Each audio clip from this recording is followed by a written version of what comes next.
আজকে আমরা teachers day celebrate করলাম। তোমরা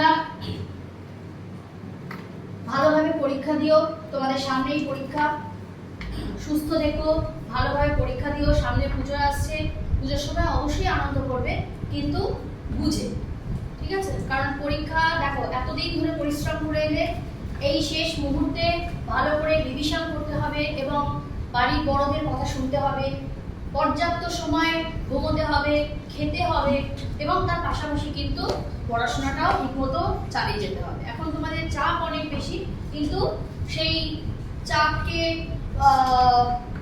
ভালোভাবে মানে খুশি মনে পড়াশোনা করতে হবে।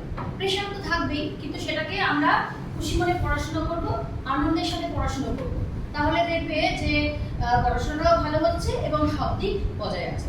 সর্বোপরি শরীর ভালো রাখতে হবে, কারণ এখন ধরো কোনো কারণে তোমাদের শরীর খারাপ হলো, সেক্ষেত্রে যে সময়টা নষ্ট হবে সেই সময়টা আমাদের কাছে আর নেই, কারণ খুব তাড়াতাড়ি তোমাদের পরীক্ষা, খুব এগিয়ে এসছে পরীক্ষা, ঠিক আছে? তো সবাই সাবধানে থাকবে, ভালো থাকবে।